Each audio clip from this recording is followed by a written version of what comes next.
Hello, welcome to Model Kit Stuff and welcome to part 2 of our build of HMS Anthony in 1/700th scale.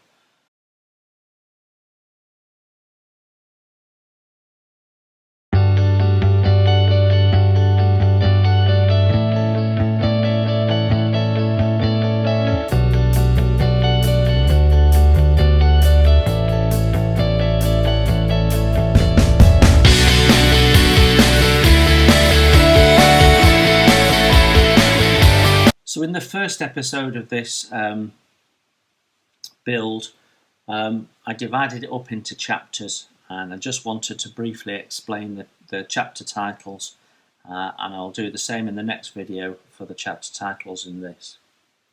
So part 1 we called Brave Under Difficulties, and I think that really highlighted what was going on from the outbreak of the war to the run-up of HMS Hood being sunk, and then subsequently the Bismarck being sunk. And I think it reflected all parties, both British and German, who were feeling their way through the orders being given by governments, and there was a lot of very young people who were having to be very, very brave, and ultimately many of them lost their lives. But Brave Under Difficulties was the motto of HMS Anthony, and it just happened to sum up that first part. Part 2 we called Avoiding Report. I think it's really interesting that at 19 my great uncle was more worried about being on report for a broken thermometer than being sunk by a German battleship. And then part 3 we called The Sound of Eggs Frying, which is the sound of the steam engines for the capstan being used. As an introduction to this video, I wanted to talk a little bit more about life on board HMS Anthony.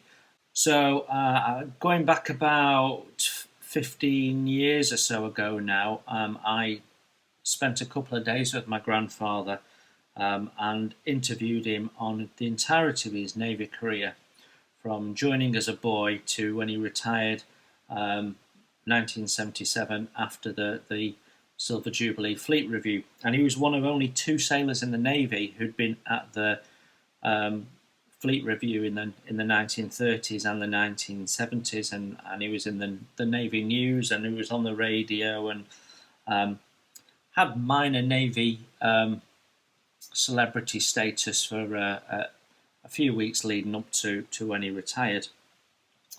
And during that interview we talked quite a bit about life on board HMS Anthony. Now, my grandfather served on many ships, and HMS Anthony was his favourite, and I suspect it was his favourite because most of his wartime activity was on this ship. In 1942 he transferred to an American Lend-Lease, what they would call a fast patrol boat, but what we classified as a destroyer, a kill-class destroyer, the HMS Kilcrannan, which actually is still afloat today. She's used in Finland as a small lake cruise ship, and her hull is still very recognisable. Well, he spent a lot of that time around the tropics on convoy duty, running out of the Mediterranean for the rest of the war, and didn't see the sort of action that he'd seen at the start of the war, I'm pleased to say. So this ended up being his favourite ship. So as a boy seaman, having just joined the Navy, my grandfather was first assigned to HMS Royal Sovereign. He was billeted in what was called the boys' mess, and his action station was P5 6-inch gun. And he stayed on there until 1935 and the Fleet Review. And after the Fleet Review, he moved along with all the boys off the Royal Sovereign, were moved to HMS Barham. And that's where he learnt his Navy routine and spit and polish. And so he went in 1938 to gunnery school at HMS Excellent. So whilst at gunnery school, the whole Munich affair broke out. So let's see what my grandfather had to say. He said, well, there was a bit of fuss about that, of course. Started in April 38. Then in September there was all the fuss going on and the course was cancelled and I was given draft papers to Singapore. I didn't go. Chamberlain came back waving that paper and of course the course was back on. The whole thing lasted a couple of weeks. I qualified as a layer rating 3rd class and from there joined HMS Wrestler, old destroyer from the First World War. Very uncomfortable, but she could turn 33 knots. Very fast ships they were. Then in April 1939 he joined HMS Anthony. So HMS Anthony was a younger ship. She'd originally been designed and built in the 20s. HMS Anthony had been brought out of reserve and all of the Wrestler crew were transferred to HMS Anthony. Then 2 or 3 weeks before the war broke out, most of the ship's crew were drafted out. I was an able seaman, then one of the most experienced sailors on the ship. The Navy was trying to create a thin red line. HMS Anthony took on RNVRs, mainly from Brighton. So RNVRs were Royal Navy volunteers. We had to get them up to speed quickly, but they were very keen. So I asked him, did he remember when he heard that war had broken out? And he said, yes, I do. Anthony was in Weymouth. It was a Sunday, a sunny day. We heard Chamberlain over the radio. We immediately put to sea. We didn't know what to expect. There could have been U-boats waiting for us, so we promptly depth-charged a shoal of fish we'd picked up on Aztec. And after Dunkirk, Anthony was at Spitsbergen and escorted some Marines up there. And then we had the Hood and the Bismarck episode. And after that, then Anthony returns to Atlantic convoy duty in the main. We worked out of Greenock. We only took them about halfway into the so-called safe zone. We were alert all the time. Ships would suddenly go up around you, but we didn't stop really. Even when we picked up the survivors of the city of Benares, we carried on. Rough sea was best. It was difficult for the U-boats in the rough sea. So I asked him, in between watches you had free time for a bath and such like that. My grandfather laughed at that and stated, a bath? We didn't have a bath or a shower. It's not like being on a big ship. Besides, we had to keep our clothes on all the time. We had to be ready for action, so we were in the same clothes when we went to sea. We didn't even have a laundry anyway. Also, you have to have your life belt on all the time at sea. It was a rubber ring around your waist that you blew up. We spent more time playing hookers. I asked him what hookers was. It's a game a bit like Ludo. You had 2 big dice and a bucket. So I then asked him and said, so you just didn't wash? And he said, well, we did have a bathroom, about 6 feet square with a tiled floor and a drain in the corner. There was a rack with 5 metal bowls. There was no running water. You had to get hot water from somewhere in a bucket. There was cold water in a hand pump outside the door, but that couldn't really be used. So you just splashed some water over you. I think there was a fixed bath for the officers. Some found it more difficult than others, but I managed quite well. So I asked him what the problem was with the cold water pump. And he said it was locked. As soon as we were underway, fresh water was our only most valuable commodity. The boilers needed it, and they came first. Everything else was secondary. The galley hands had to ask permission to get water. So I asked him about shaving and brushing his teeth. And he said, well, you might brush your teeth once a week, and you'd tend to shave every few days. So at that point I said, I imagine the ship had quite a smell on it then. To which he replied, well, a ship has some strong smells of its own, so we didn't really notice. Lots of machinery smells and crude oil. The mess was the only place you could smoke, and everybody smoked. The air could get thick in there, especially if the capstan engine was going. That was a steam-powered engine. Sounded like somebody frying eggs under the floor. You would be in your hammock with all this steam and smoke, and you could cut lumps out of the air. You can just imagine, stifling. So then I asked him about eating on ship, and this is what he had to say. He said, now a lot of people don't understand this, so I will try and explain. We had a system called canteen messing. The galley in the Navy ships is for cooking only. There was no preparation in the galley. In fact, the cooks didn't do the prep. The crew were detailed off. So, for example, you may be given a full shin of beef and you had to make something of it, a stew or a pie. We had a lot of those. We would have to make the pastry and everything. Then it was handed to the cooks who would cook it. They didn't dictate the menu or what you were having. You just passed them what you'd prepared and they cooked it. That's all they did. It got easier after a couple of days because you ran out of fresh meat and veg very quickly. There was no facility to make bread like on a bigger ship, so then you were only on Navy biscuits and corned beef. Oh, we did have tin stew as well. I wasn't fond of that at all. The biscuits were like big dog biscuits, quite nutritious though, I think. After fresh veg was gone, we only really had dried peas. You needed to soak them overnight. If you didn't, they were like bullets. No amount of boiling would make them go soft. The other item we had was cocoa. That was really nice, but not cocoa as you would have it now. It was big blocks you broke off and put in a cup, dissolved in hot water. It was really thick. You could almost eat it. It had funny white specks in it. I guess that was fat or something. It was really nice though, especially in the Arctic. Kir was called a mug of kir. The other important commodity was tobacco. A tickler would cost you £0.50. So I asked him what a tickler was. He said that was ½ a pound of loose tobacco. It came in a pack the same size as a tin of Navy jam. The jam was made by ticklers. Tickler's jam, a tickler of tobacco, you see. And I asked him how he felt about things like Dunkirk and the events of doing convoy duty and ships going up around him and not knowing whether his ship, HMS Anthony, would be next. And this is what he said. He said, I'm just doing a job.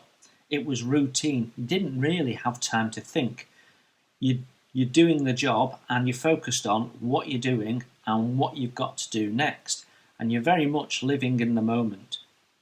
And so you didn't really have the luxury of time to think about other distractions.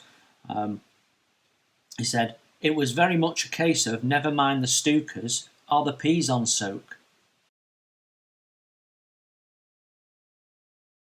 So let's just look at her progress. So the forward superstructure is now in place with this replacement photo etch for the gun position, the deck and the shield there. So that looks okay. We've got the railings in on this structure here. That first funnel is in. And then we've got some photo etch cages and the davits. Davits have been problematic on the other side, and I've taken them off to avoid them getting damaged, and we're going to reapply them. So this has all been painted now. So I'm now at the point of putting that funnel in, and I've got a cable reel to put in as well. Oh no, that's there. I've put the cable reel in, I beg your pardon. So yeah, we are at second funnel. Okay, so the paint is now dried, the red paint.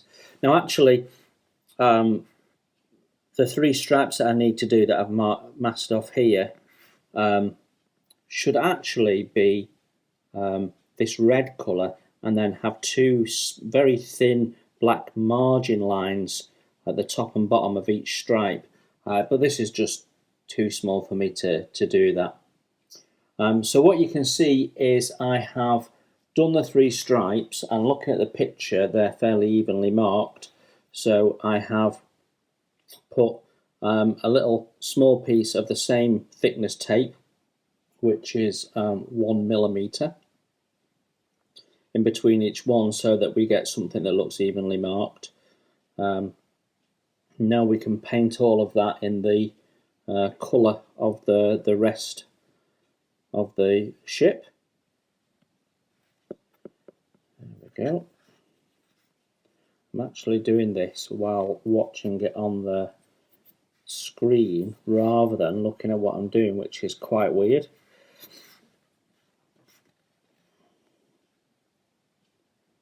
Judging distance is quite interesting. Okay, there we go. So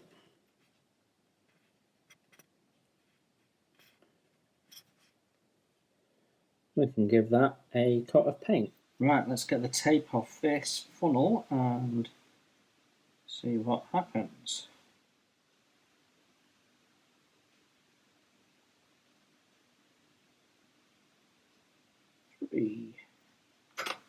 There we go. Not too bad, I don't think. So I'm supposed to have a capstan here at this point at the centre of this wheel, but I have nothing, so I need to put my anchor chains across to it. So what I'm going to do is I'm going to, with my chisel, remove one of the capstans off the Tamiya E-Class destroyer and lift that and use that for use that as the capstan. So I'm just going to put a tiny spot of medium CA in the centre here where the capstan should be, and then using my wax pencil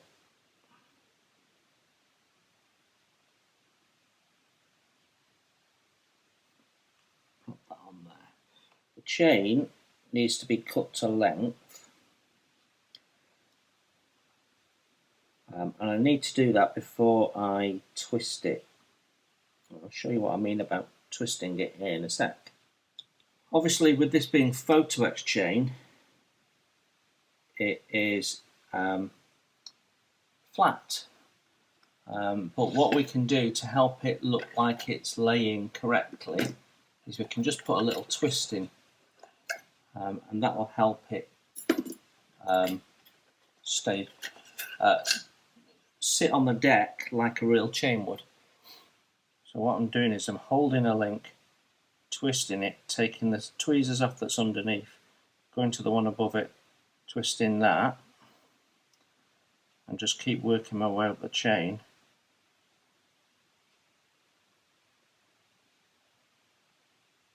until my flat chain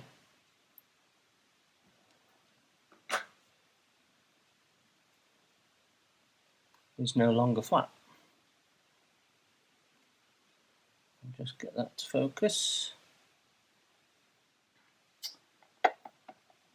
I'm thinking that we might chemically black the chain, so I'm going to do another length, and then we can drop that in a small amount of burnishing fluid.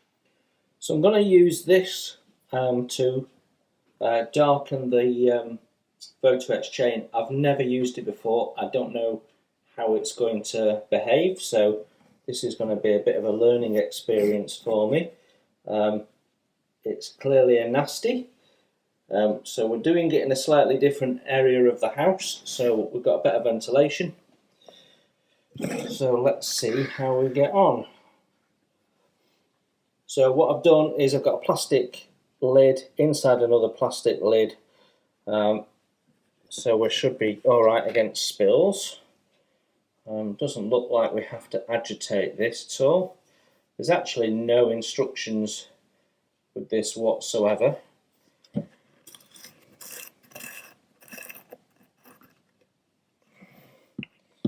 Right, so when you take it off, there's a little sort of secondary cap in there that we have to remove.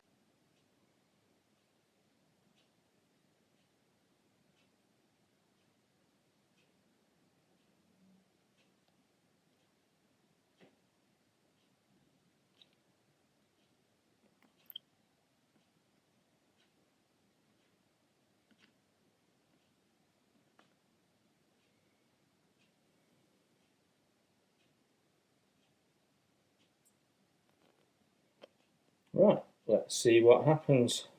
Well, it's been about 5 minutes and I can't see that anything's happened.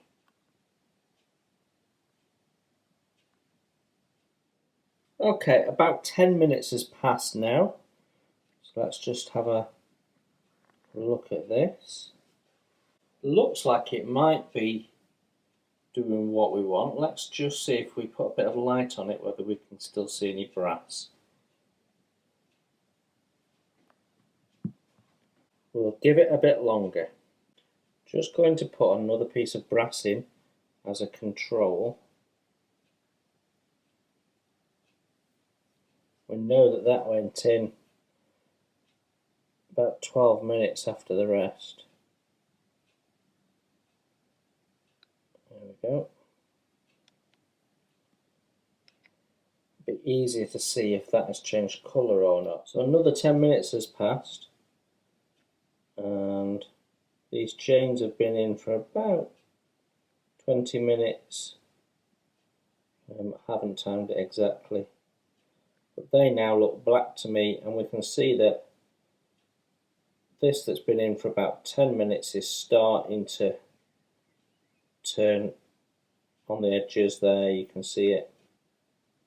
So we know that the liquid's working. Okay, they look okay. So we will let them dry. So I've glued the funnel in, the second funnel, and I've also put in the two torpedo tubes and the two boat davits that came off have gone back on. I've used a medium glue this time, which I'm having more success with. We've also got the chains, anchor chains on at the front there, which looks okay. And I'm just painting in the black on the funnels, which will then allow me to add the funnel caps, which I'm not looking forward to. Okay, so we have lockers in place on each side. We need to now put another one of these gun emplacements in the front here. There's shields to go on these, but I want to paint them and before I do the shields. So we're going to paint up all the lockers, and at the same time we'll paint the railing and put the railing on. So I'm just going to build up this forward gun, which during the period of time that my grandfather was on this ship, that was his action station, a gun. We start with this speck of dust, which is the gun mount, and then we'll put the gun on there,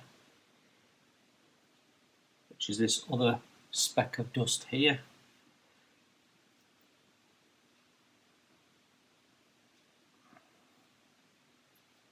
And I'm just nipping them off with these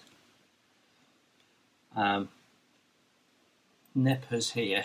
I find that easier. You've not got the dust and stuff from when you go in with a saw. And these parts are so small and delicate that they're not really needed. Go around and make sure there's no mould seam or anything, flash or anything. So while I'm doing this, I've been watching, I've got Sean's latest video, his Ford Cortina buddy build.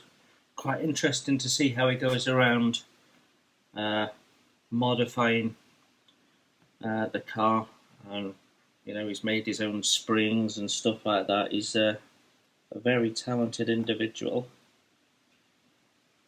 and I believe we might even see him smoking a brisket. So you never know what you're going to see on a modelling channel, but it's brilliant stuff. Make sure I get the barrel the right way up.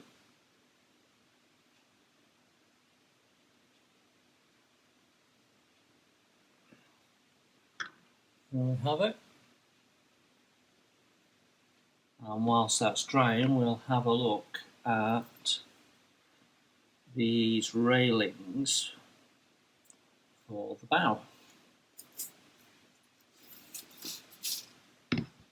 Now these are going to be harder to fit than many 1300 or indeed 1200 railings I've come across. Because quite often with railings there's a sort of a lower bar that's not accurate but runs the full length of the railing to allow you to glue along the full length, but we don't have that here. I'll show you these railings here, you can see what I mean. They have a bar at the top and the bottom, so it doesn't matter which way up you put it, you've got a full bar running the full length on the bottom when you glue it on. These look like the real thing, so they've got individual stanchions, which means it's going to be a lot more difficult to put them on. So I'm glad I've got the others just in case I struggle with that. Right, for my next trick I need to be adding the railings to the bow foredeck areas.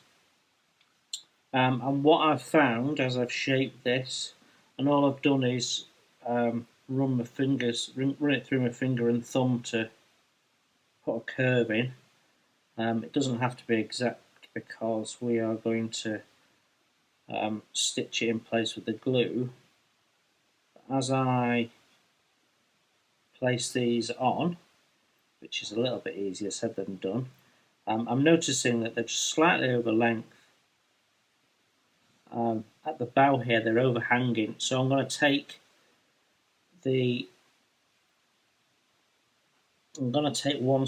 one section of railing out, and hopefully when the jack staff's on that'll look okay. That looks much better. So all we've got to do now is glue it on, then we can paint them. So usually I put my glue on the inside of a little, it's actually a milk bottle top. But what I want to do is drag my railing through a little bit of glue, so we can't do that when it's within a top, so we're going to put some glue on top of a top, and hopefully that'll give me the access that I need. Try and get rid of any dust on there. So this is medium again. Okay, swapping tweezers.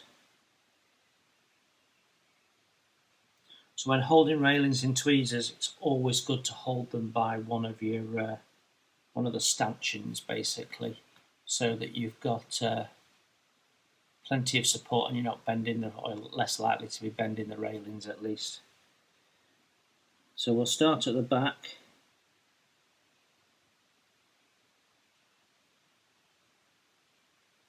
And we've gone about halfway up.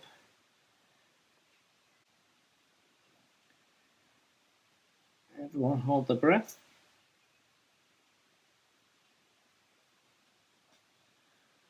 Okay. So we're glued now up to about that point there. So what we're going to do is we're just going to go in now with the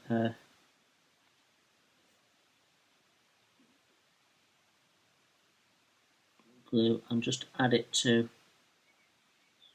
the other stanchions, which is allowing me to then push the railing back into the position we want it to. And the glue will happily sit there wet until you make it make contact with something else. So we don't have to rush and panic, we've got time. I hope this is looking as difficult as it actually is. That's not taken. That's one on.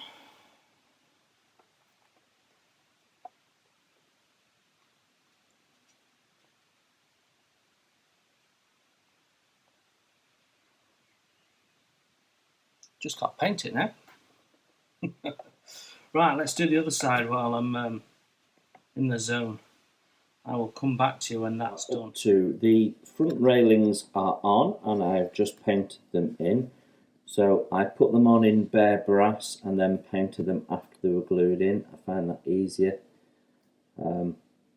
We have painted all the little parts on the steel foredeck there.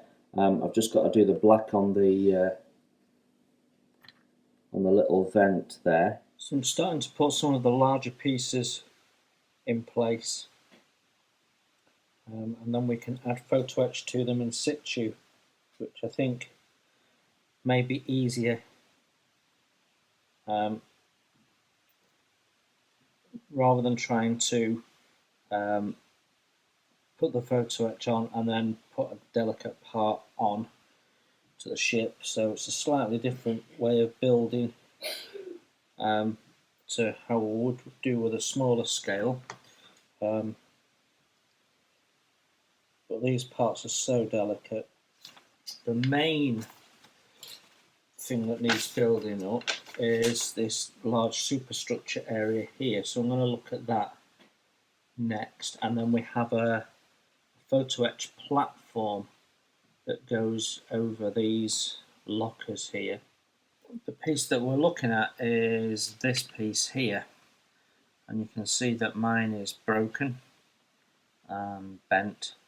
So my plan is to take this off, sand this flat, and put the photo etch on from the 5-star kit. Now, the 5-star photo etch is 2 pieces. So we have this lower section here, which gives me all the underside bracing, which I've not actually got on the resin part, and then I have this upper part which gives me sort of the detail and the shape that we're looking for. I do need to modify it and cut it against that line there. So I actually don't want this bit at the back here with the lockers, because that's a different arrangement. So we just want to take that off and glue it on. So we'll have a look at that next. Okay, so I have cleaned up the resin part, and in that process managed to lose one of the lockers or break it off. I've got it here, so we'll stick that back on in a minute. We've also lost the ladder because when I was cleaning up the sides I decided it wasn't particularly moulded very straight. So there's also a watertight door on here, which I don't like the look of either, so I'm going to remove that, and we're going to put some photo etch on there in its place. So we'll put a new watertight door on and a new ladder. I've trimmed the photo etch now, so we can just glue them together to start with.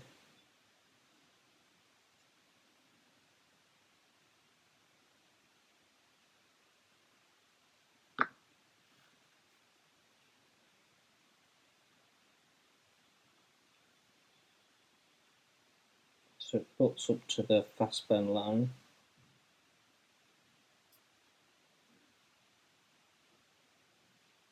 Like so, and I will use a pair of flat pliers just to sandwich them together for a sec.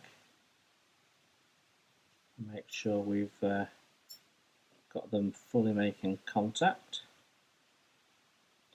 Okay. Let's see how that looks on the part now. And we should now be able to just shape that platform.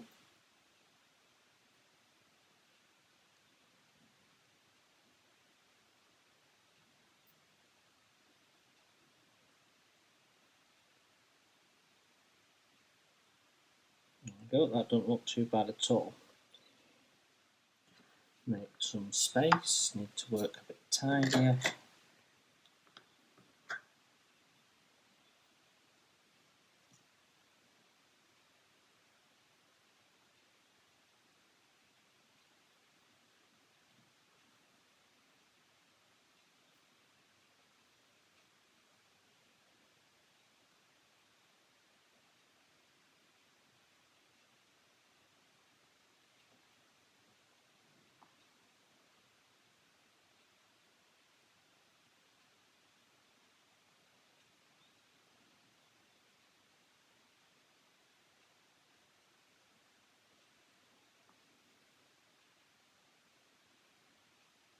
Okay, that looks right.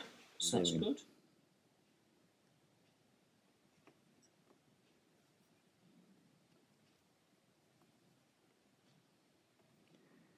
Okay, so that's the davit that goes on the little resin davit mount that we've just put on the deck.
Just a reminder, this is bonkers. Okay, I want to just show you how I've gone around sorting out the funnel caps. Now, the funnel cap I always think is one of the most difficult bits of etch to do. So this is it here. And usually they're oversized for the funnel because they're not supposed to be flat. They're supposed to be like a dome shape, and then all these little tabs are going to glue onto the top of the funnel. Those will be your contact points, and then this is like a cage that sits above the funnel. And it is somewhat difficult to fit them and to form them. Now, at 135 scale, you can do things like make formers and stuff, but at 1/700 scale, it's just too small to do that. So I'm going to show you what I think is the best way of doing it. definitely up for hearing other suggestions on how this can be done.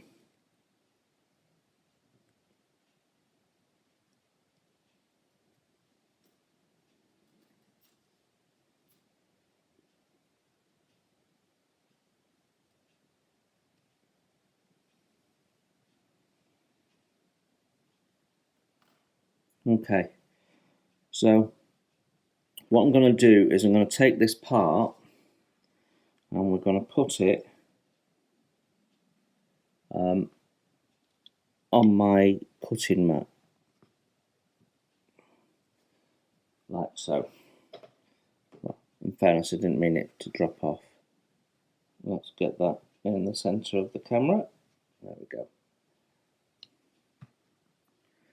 So first thing we need to do is just plop up those side pieces so that we've got them folded up.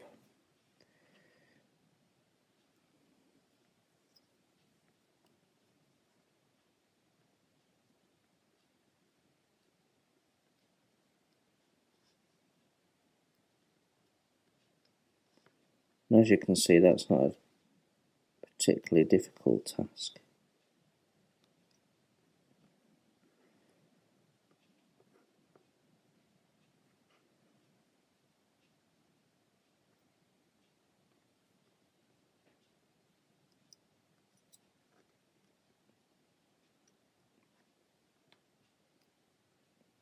I made that look hard because the camera's between me and the part.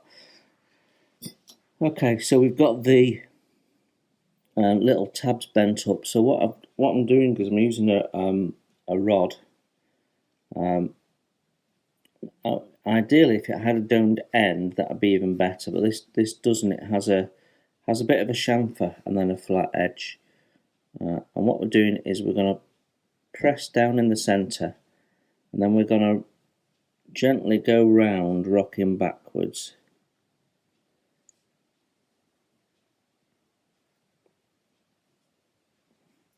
And that slowly bends the part, and it's a bit like rolling, but we're just shaping it basically.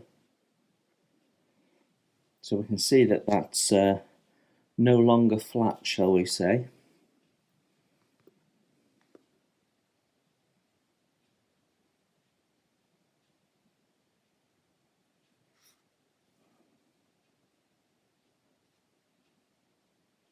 Let's see what that looks like on the model.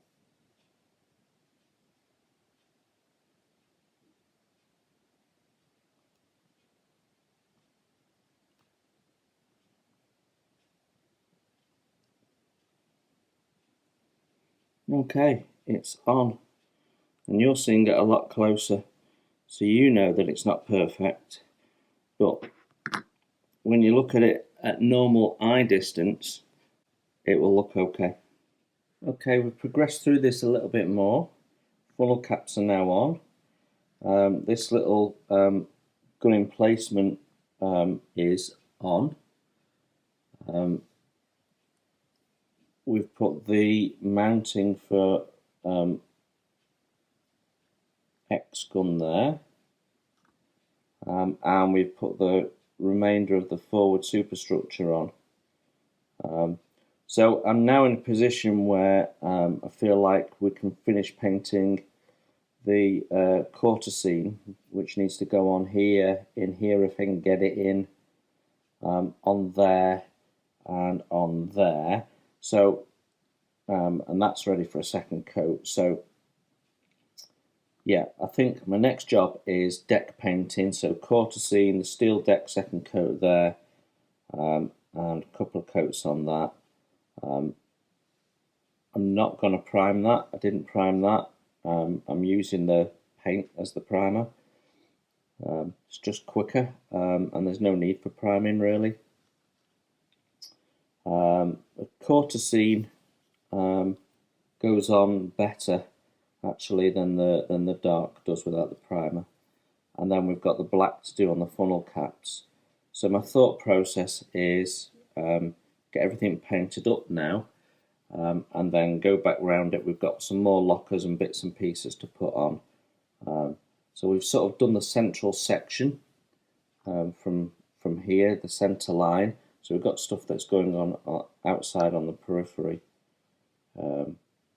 Yeah, and I've noticed that my front jack staff is missing. Why I put it on, I don't know, but anyway. Okay, and I have a real issue with the decals. I can't get them to lay down, and it's really bothering me, but we'll come back to that, I think. Okay,